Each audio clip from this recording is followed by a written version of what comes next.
Profesor, estaba yo intentando decirle que estaba presentando usted un informe sobre construcción demasiado arriesgado, demasiado innovador, y usted me decía, nos estamos quedando antiguos todos, desde las universidades hasta los partidos políticos, incluso nosotros. Un concepto muy interesante, ¿no? Bueno, es que se está produciendo lo que se llama un conocimiento disruptivo, ¿no? Todo está cambiando a una velocidad tan grande que no se puede asimilar.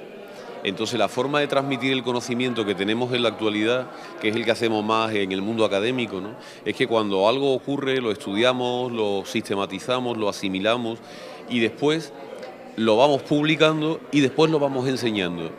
Cuando ese periodo ha pasado, ahora mismo, tal y como va sobre todo el mundo en el ámbito tecnológico y productivo y de los negocios, eso ya se ha quedado como si fueran dinosaurios.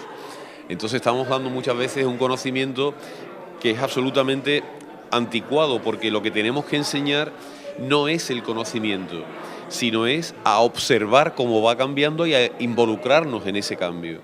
Ahí es donde está más la cuestión. Tenemos que ser capaces de subirnos a un tren que va a una gran velocidad, más que a explicar cómo pasa el tren por delante de nosotros. Hablemos de su informe, porque estamos hablando de un informe que pretende darle valor a la construcción en un país donde tenemos 2,5 millones de viviendas vacías y que hemos salido de un periodo en el que la construcción, y sobre todo que la población dice, Dios mío, ¿otra vez tenemos que basar el crecimiento económico en la construcción? Bueno, es que la construcción son muchas cosas, ¿no? El informe lo comenta, ¿no? Tuvimos unos años en que la construcción era la obra pública, la infraestructura, ¿no? Fue el ciclo desde el 82 al 93, que hicimos todas las grandes autovías, el AVE, pero que ciudades como pudo pasar en Barcelona o en Sevilla cambiaron alrededor de dos grandes eventos, como la Olimpiada o la Exposición del 92, ¿no? El Estado fue el que tiró del sector de la construcción y el endeudamiento fue importante. El segundo ciclo ha sido la vivienda. La vivienda ha sido lluvia fina, ¿no?, para llegar a todas las ciudades, a todos los ayuntamientos, a tirar nuevamente del sector con un endeudamiento de las familias y de las propias empresas, ¿no? El sector de la construcción pesa en España casi el 20% de la producción, de lo que produce el país. El 10% en actividades inmobiliarias, que es un servicio, pero el otro 10-12% es el propio sector. En algunas comunidades autónomas el sector ha caído al 50%. Entonces eso es ahora mismo la sensación de crisis que tiene el sector, pero que se está recuperando poco a poco. Es verdad que el sector incorpora mano de obra a veces con una cualificación baja, y esto ha hecho que muchas de las personas que estén ahora mismo paradas le va a costar mucho trabajo volver a encontrar trabajo. ¿Por qué? Porque el mundo que se viene por delante es una mezcla entre el sector de la construcción y la tecnología. Y no solamente a la hora de hacer casas, sino hacer infraestructuras en las ciudades, a la hora de ir generando cómo nos transportamos de unos lugares a otros, cómo vamos a rehabilitar edificios, polígonos industriales. Llevamos 50-60 años desde los años 60, en que hubo otro boom de la construcción, que todas esas viviendas se han quedado ya absolutamente ajadas. Las tenemos que modificar, pero lo tenemos que hacer con materiales nuevos, con tecnologías nuevas. Vivimos en un mundo hiperconectado que necesita una infraestructura de comunicaciones. Entonces, en los estudios de arquitectos cada vez se van a incorporar más ingenieros de telecomunicaciones. A la hora de construir, los trabajadores van a necesitar una formación tecnológica, porque incluso vamos a construir de una manera distinta. Hay muchísimos países en los que se construye muchísimo más rápido, abaratando costes, de una forma incluso más robotizada. Y nosotros seguimos haciendo las cosas de una manera muy tradicional. Esto es una parte de los cambios, pero esos no son los grandes cambios. Los grandes cambios es que el neoconsumidor es diferente. Está acostumbrado a jugar en el espacio digital, está acostumbrado a decir lo que quiere. Es una persona que cambia, que tiene una movilidad líquida muy amplia. Hoy puede vivir en una ciudad y mañana en otro, incluso puede vivir en una parte de la ciudad y cansarse de esa parte de la ciudad e irse a otro. Vamos a tener mucha más vivienda de alquiler, vamos a tener una vivienda que se va a poder financiar de una forma distinta.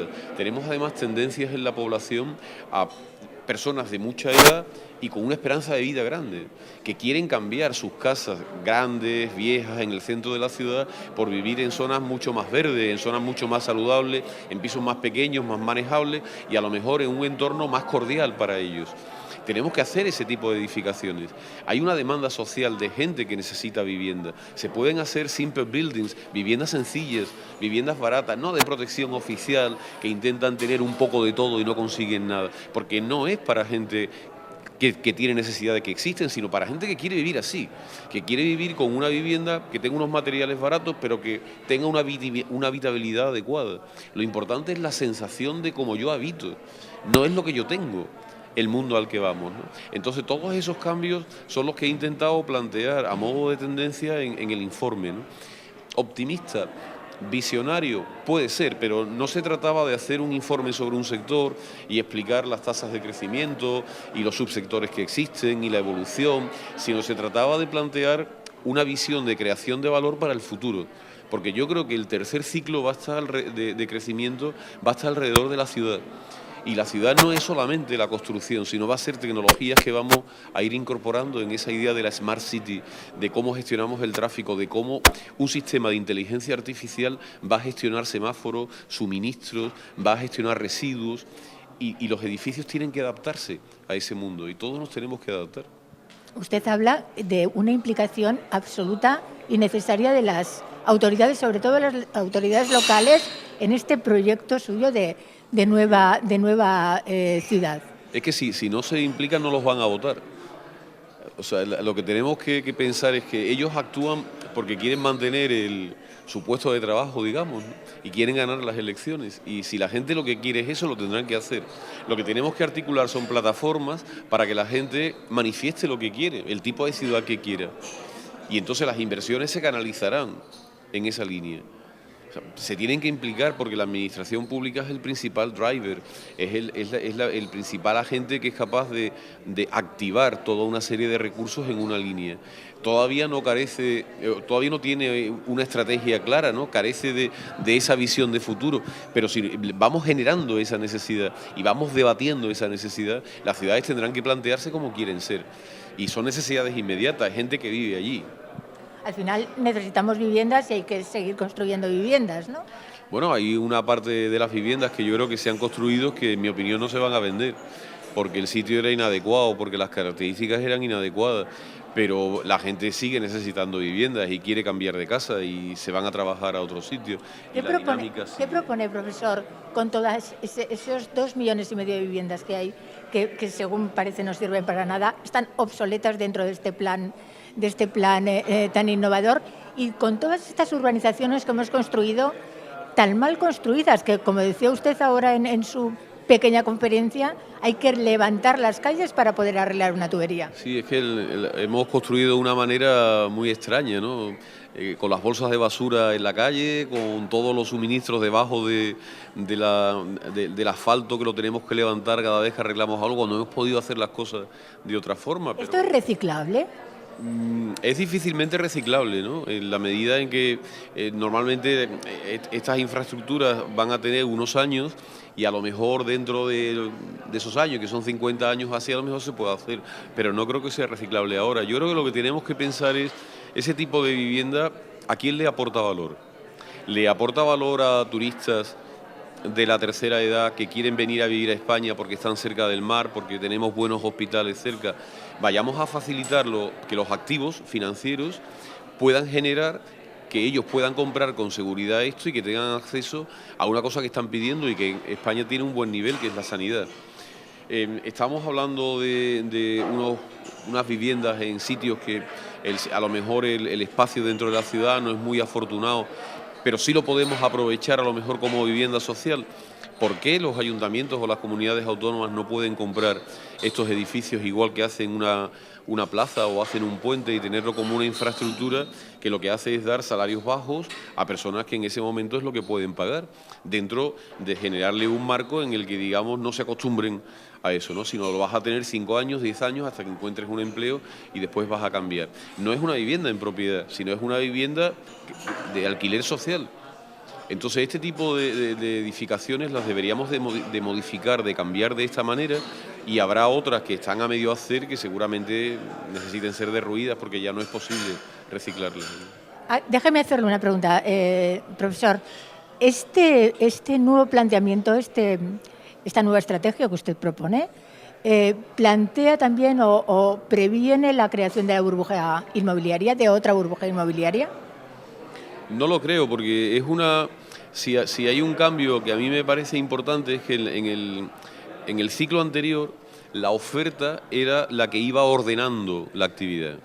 Entonces eran los promotores y los diseñadores y los arquitectos los que decían las viviendas que se iban a hacer, cómo se iban a hacer, cómo iban a hacer los espacios. Y el consumidor simplemente lo que hacía era compraba o no compraba. Como el dinero era barato, lo compraba todo. Sin embargo, yo creo que estamos en un ciclo en el que el demandante va a decir lo que quiere.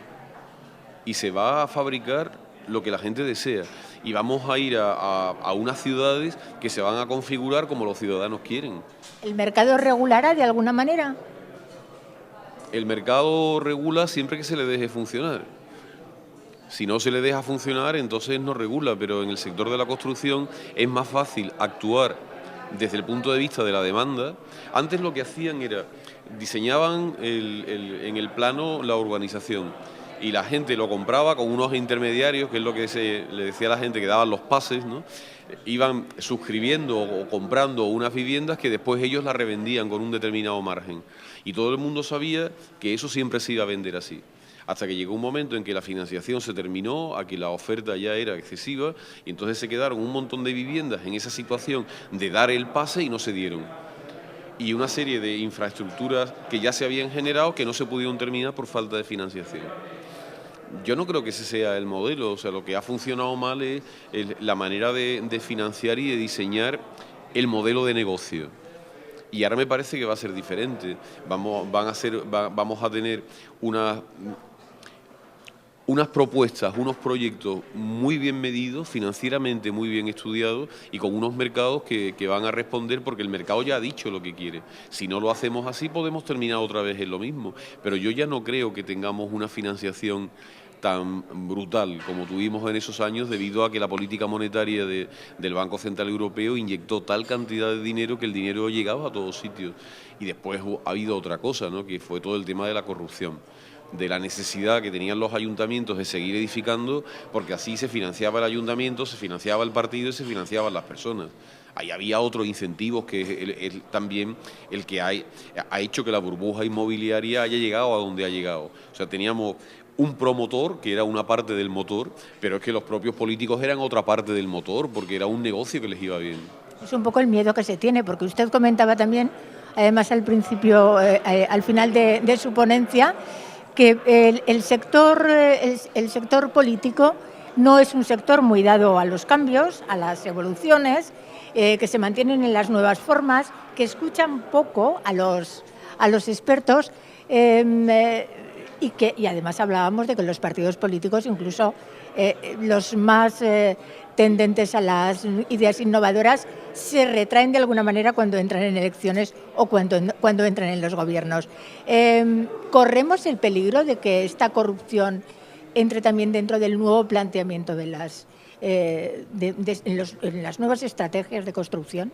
Hombre, si algo está teniendo este proceso de limpia en la sociedad, ¿no? Es que ahora mismo el tema de la corrupción se está mirando con lupa, ¿no? Y yo creo que todo el mundo está viendo el coste que tiene, el coste personal y económico, pero sobre todo personal, que está teniendo para muchas personas el haber acometido este tipo de acciones, ¿no? Entonces, por un lado vamos a tener un sistema de control mucho más fuerte, por el otro lado las personas se van a pensar mucho más el hacer este tipo de cosas. Siempre es posible que ocurran algunos acontecimientos, pero yo no creo que vaya a haber tanto dinero como para que ese dinero fluya de la manera en que ha fluido a todos, ¿no? Y también los partidos políticos en su financiación están cambiando. Ahora mismo no se puede pensar en nada, ni en comprar, ni en nada. En estos momentos tenemos la economía prácticamente parada, no tenemos acceso al crédito, no tenemos acceso a nada. ¿Cómo lo ve? Está cambiando, ¿eh? Está cambiando. Los datos del sector de la construcción que están dando desde los últimos trimestres ya son positivos y con unas expectativas de crecimiento del 4 o 5%, que no está nada mal. Está llegando dinero de fuera, ¿no? Lo que llamamos los nuevos players, ¿no? Que no solamente están comprando a los bancos viviendas que están baratas y tal, sino que están empezando ya a promover vivienda, que están comprando espacios de suelo y están empezando a edificar. El crédito, con las últimas medidas del Banco Central Europeo, ya está obligando a los bancos a tomar dinero, pero para prestar. Las hipotecas se están empezando a activar. Yo creo que poco a poco se está activando, que va a llegar a lo de antes, no, indudablemente, pero es que tampoco tiene sentido que llegue, ¿no? Pero me parece que la economía poco a poco se va activando. Es verdad que estamos teniendo petróleo barato, que el euro ha caído mucho y ha facilitado las exportaciones, pero bueno, esperemos que sigamos así un tiempo, ¿no? Es una buena noticia que lo de usted, que entiende del tema, porque además hablaba usted de esa generación C, esa generación de Internet que ya está aquí, que necesita comprar o alquilar casas, que además tienen unas costumbres de compra por Internet totalmente diferentes, que son totalmente diferentes, pero que al final tienen que vivir en un sitio y que ahora están muy vapuleados, porque además es gente muy preparada, pero que está cobrando unos sueldos bajísimos, que no tiene una estabilidad en el trabajo. ¿Cómo podemos hacer que estas personas accedan al crédito? Pues ¿O tendrán que cambiar también los bancos? no, pero bueno, los bancos en el ciclo de antes estaban dando préstamos hipotecarios a 25 años a personas que estaban en el paro cobrando el subsidio. O sea que eso sí que era un poco disparatado, ¿no?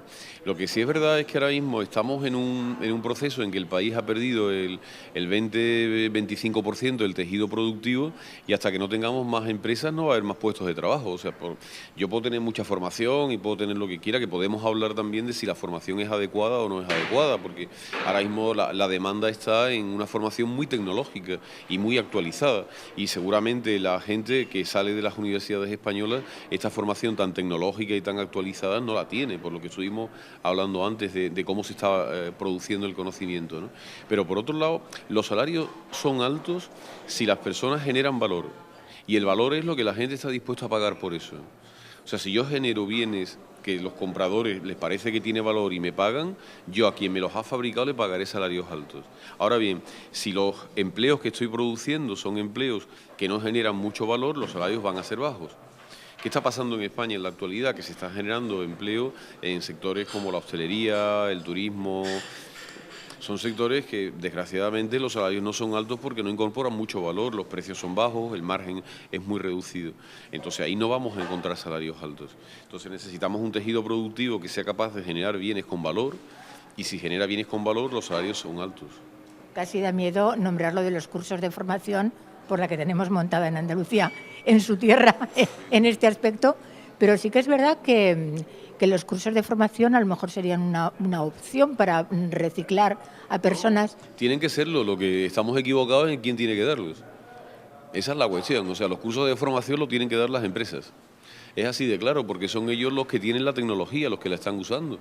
O sea, ahora mismo un centro de formación público está utilizando una tecnología de hace a lo mejor 10 o 15 años. Eso en el cambio tecnológico que estamos viendo es algo absolutamente obsoleto. Esas personas lo que saben hacer, llegan a una empresa y los tienen que educar de nuevo. Entonces ahí es donde está nuestro error. Claro, si esto se lo hemos dado, los cursos de formación, a personas relacionadas con sindicatos o con actividades empresariales y tal, pero que no estaban metidos en la tecnología empresarial, no estamos enseñando la tecnología punta. Entonces tenemos que hacer, primero, que las empresas se gasten dinero en la formación de sus trabajadores, para que tengan un capital humano alto. Y en segundo lugar, que también den esos cursos de formación a personas que quieren adquirir esa formación profesional y que incluso ellos se la certifiquen. Sé que esto va en contra un poco de esa visión de todo tan reglado, tan público y tal, pero cuando las cosas no funcionan tenemos que cambiarlas. Lo que no podemos es seguir pensando que, bueno, porque esto tiene que ser así, si no funciona, pues sigo hasta que me hunda. Sí, porque da la sensación de que tenemos los recursos, pero los tenemos todos mal canalizados, ¿no?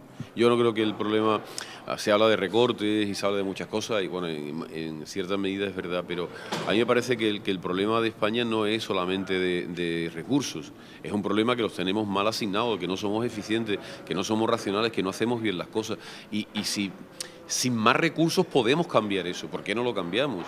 Porque necesitamos romper una serie de parámetros o una serie de creencias o una serie, si quiere, de valores que se han quedado anticuados. Entonces, si no somos capaces de aceptar el mundo en el que vivimos a la velocidad a la que cambia y que esa tecnología va mucho más rápido que todos nuestros procesos de asimilación, siempre vamos a estar detrás. Entonces, lo que tenemos que generar son empresas que sean capaces de estar en ese nivel de conocimiento y que lo transfieran. Y que lo transfieran a las personas que quieren aplicarlo y generar inmediatamente un puesto de trabajo y un salario. Entonces ese es el cambio no es que el Estado me contrate para hacer algo y me pague 600 euros o me dé 400 euros porque me hace falta, sí, estupendo que me va a hacer falta, si es una cuestión puntual, vale, pero ese no es el futuro, así no salimos. Así vamos a estar siempre igual o peor, porque cada vez estamos repartiendo de una tarta más pequeña. La cuestión es que la tarta sea mucho más grande y poder repartir más. Podemos tener diferencias en cuanto a la desigualdad, si este se lleva más o este se lleva menos, de acuerdo, pero que la tarta sea más grande, por favor. Lo que no podemos decir, no, prefiero una tarta minúscula a cambio de que todos tengamos lo mismo. Oiga, no, yo prefiero una tarta muchísimo más grande a cambio de que incluso el que tenga menos tenga mucho más de lo que se llevaba con la tarta pequeña. Y el mundo tecnológico es lo que está. El cambio disruptivo que se está produciendo es eso. Entonces, o nos metemos ahí o lo otro es suicida. Al final tendremos que hacer un poco de borrón y cuenta nueva y contar con eso que decía usted, que a mí me ha parecido interesantísimo. La alta tecnología, la robótica, los nuevos procesos de construcción, las nuevas formas de construcción, se necesitan trabajadores mucho más cualificados, ¿verdad? Este es un tema complicado porque vamos a necesitar un grupo de trabajadores muy cualificados, con unos salarios muy altos, vamos a necesitar un grupo de trabajadores con una cualificación baja, que van a hacer trabajos personales y sus salarios van a ser bajos, y vamos a tener un montón de gente con una cualificación media que no nos van a servir para nada y que prácticamente no van a trabajar. Entonces la sociedad va a tener que estar ordenada de otra forma. La sociedad sí, también la formación y el conocimiento, porque claro, las universidades también parece que tienen que jugar un aspecto importante en este sí, nuevo juego, ¿no? No sé, pero a mí me parece que las universidades están últimamente muy ideologizadas, ¿no? Y además en ideas que creo que son antiguas, que son ideas ya del pasado y sin embargo eso es ahora lo que parece moderno, ¿no? Y en cambio el ámbito tecnológico no nos estamos siendo capaces de transmitir, que no es tanto conocer la tecnología, sino el apreciar cómo va cambiando y el asimilarla rápidamente. O sea, es un cambio de método, no es estudiar de memoria cosas, sino saber dónde están. No es entender una tecnología, sino aprender a cambiar con ella.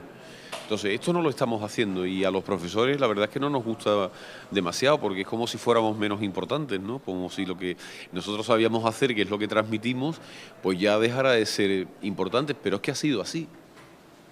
Yo le voy a felicitar por el informe y lo vamos a tratar con mucho cariño, pero le quiero terminar con una pregunta un poquito política, porque nos acercamos a las elecciones ahora. Se prevén gobiernos mucho más fragmentados, muchísimo más incluso polarizados. ¿Esto cómo puede influir en el tema del desarrollo empresarial? ¿Los empresarios cómo están en estos momentos? ¿Tienen miedo? ¿Están a la expectativa? ¿Cómo puede influenciar esto? ¿Cómo puede influir en las inversiones, sobre todo en las inversiones extranjeras? No lo sé, depende de los resultados, ¿no? Parece que el primer impulso era, sobre todo con todo el movimiento alrededor de la posible política de Podemos, etcétera, ¿no? Era de un cierto temor, ¿no? También con la crisis griega y la llegada de Syriza, ¿no? Pero después, viendo un poco la evolución que está teniendo, yo creo que ya lo han descontado, ¿no? Que por ahí no van a ir los tiros, que a lo mejor puede tener un punto de influencia a la hora de cambiar algunas cuestiones para llegar a pactos, pero que no parece que vayan a ser los partidos gobernantes. Pueden gobernar ciudades o pueden gobernar municipios, ¿no? Pero no parece que vayan a gobernar a nivel autonómico o a nivel nacional. No lo sé, los españoles son los que van a votar y los que van a decidir el tipo de sociedad que quieran, ¿no? Los españoles siempre han votado sabiamente. Yo supongo que lo van a seguir haciendo, ¿no?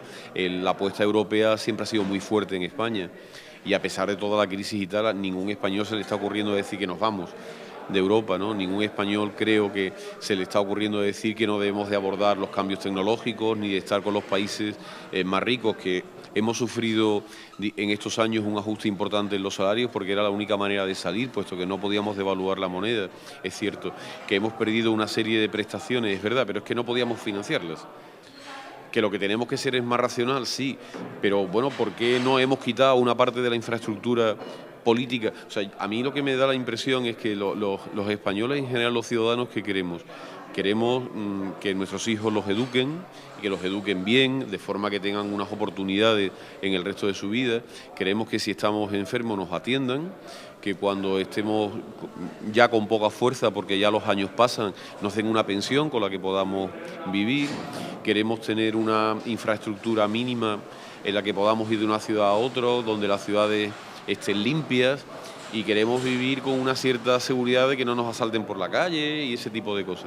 Para esto necesitamos tal cantidad de aparato político, de asesores, de estructura en ayuntamientos, en diputaciones, de consejeros.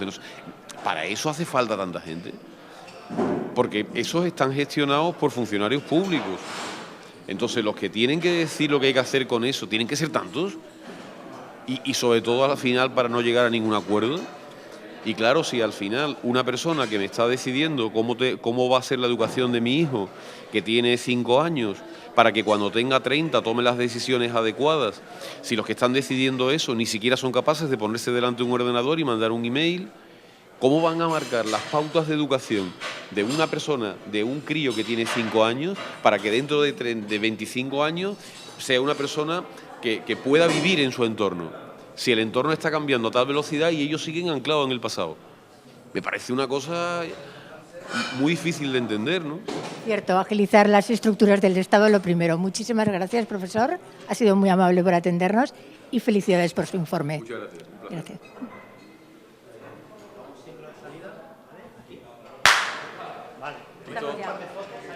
Muchas gracias, profesor. Te lo devuelvo. Vale. ¿Sentado de pie?